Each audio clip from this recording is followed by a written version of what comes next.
but the sunlight hits in so many ways. शुभ सकाळ, good morning सगळ्यांना. आणि सकाळी फुलं फुलून बाहेर आलेले आहे आणि सकाळची फुलं टवटवीत झाडे तुम्हाला दाखवत आहे. आज सगळ्यांकडेच असतात झाडं, पण मग मी दाखवते सहजच. आपले काही काहींना बरं वाटतं. कचरा वाऱ्याने खूप उडून येतो. झाडून वगैरे झालेलं आहे आणि आता मी झाडांना पाणी मारून घेत आहे.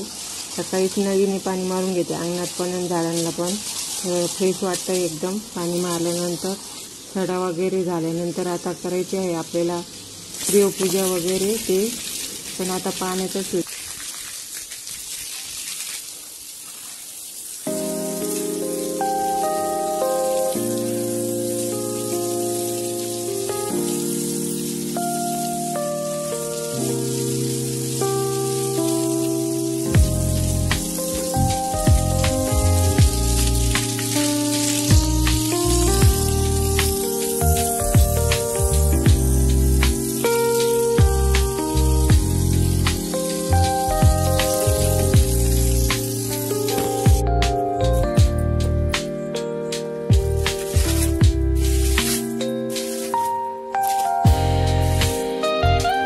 तसं ते धूळ खूप आहे, त्याच्यामुळं वाट्यावर पाणी मारून वाटा धुणार आहे मी. वाटा धुवून घेतल्यावर स्वच्छ राहतो दिवसभर, कारण धूळ खूप येते वाट्यावरती.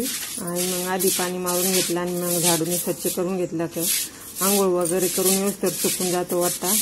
आणि स्वच्छ पण दिसतं घर लगेच. अंगणात पण पाणी मारून घेतलं, जिथं जिथं राहिलं होतं कोरडं तिथं साडा मारून घेतलेला आहे मी. कारण नळी सगळीकडे पोचत नाही, त्याच्यामुळं काही पाणी हातानेच मारावं लागतं. नळी एवढी लांब नाही, अंगण खूप मोठं आहे, त्याच्यामुळं पूर्ण सगळीकडे तुळशी वकडं वगैरे नळी येत नाही, तिथे मग हातानेच मारून घेत आहे. आणि खूप छान वाटतं सकाळी सकाळी हे कामं करायला आणि देवपूजा वगैरे करायला. मन प्रसन्न होतं. अंगणात पाणी ते मारल्यावर स्वच्छ असल्यावर अंगण आपलं.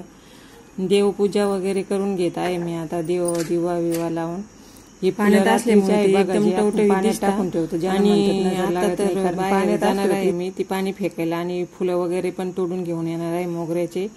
कारण फुलं आता जास्त येत नाही. चहा पाणी घेते आंघोळ झाल्यावर आणि फुलं वगैरे तोडून आणते. फुलं जास्त येत नाही आता, कळ्या आहे खूप, पण जे मोठाले कळ्या झाले होते ते संपून गेल्या. आणि आता आपण बाहेरची फुलं तोडून आणणार आहोत. हे आहे मधली फुलं. आणि बाहेर झाडाला पण फुलं येतात खूप, पण मी बाहेर मोबाईल घेत नाही जास्त. घरातच आपलं जेवढं आपल्या याच्यामध्ये आहे. तर कढीपत्ता पण तोडून आणलेला आहे ताजा आणि फुलं पण आणलेली आहे. फुलं खूप छान येतात बाहेर झाडाला पण. हे बघा किती सुंदर फुलं आहे, असे नाजूक फुलं येतात. आणि इतकी मज्जा वाटते म्हणजे सकाळी सकाळी आपल्या झाडांचीच फुलं देवाला व्हायला. आणि खिडकीतून दाखवते तुम्हाला, झाड छान हालतं आणि वासरं पण बसलेली होती 2. तर त्यांना मी पोळी घातलेली आहे. त्याला आवाज दिला तर लगेच उठून आलं ते. मग मी पळत जाऊन त्याला पोळी आणली आणि पोळी दिलेली आहे. वासरं खूप छान बसली होती सकाळी सकाळी. आणि आता काय सांगावं तुम्हाला, काही ध्यानातच राहत.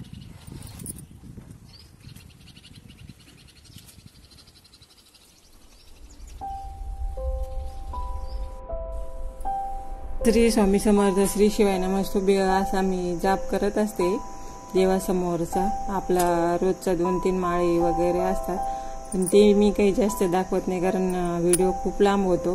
जे देवपूजा करताना फुलं ठेवताना दाखवलं तेच थोडं 10-5 सेकंद दाखवते. कारण जेवढं जास्त व्हिडिओ झाला तेवढं डाउनलोड करायला खूप वेळ लागतो. आणि हे बघा फुलं किती छोटंसं आहे. तर ते मी आपले लड्डू गोपाळ म्हणतात किंवा छोटा श्रीकृष्ण म्हणतात, त्यांना मी ते ठेवलेलं आहे. आणि उरलेली फुलं महादेवाला ठेवलेले आहे, कारण रोज महादेवाच्या मंदिरात जायला फुलं लागतात. आणि हे जे काल आपण आणलेलं भांडं बघितलं, यामध्ये कापूर जाळण्यासाठी ठेवलेलं आहे. आणि आज मी करणार आहे पोहे. आता ही पोह्याची तयारी सगळी झालेली आहे. आणि हा बघा आपला मसाल्याचा डब्बा. चला पोहे तयार होणार आहे आता. पोहे बघा तुम्ही आणि आनंद घ्या माझ्या व्हिडिओचा. आणि चॅनल जर आवडत असेल किंवा मी असे टाकलेले व्लॉग जर आवडत असेल तर सबस्क्राईब करा आणि काही कमेंट करा. काही कमी जास्त झाल्यास चूक भूल माफ करा आणि पोहेचा आस्वाद.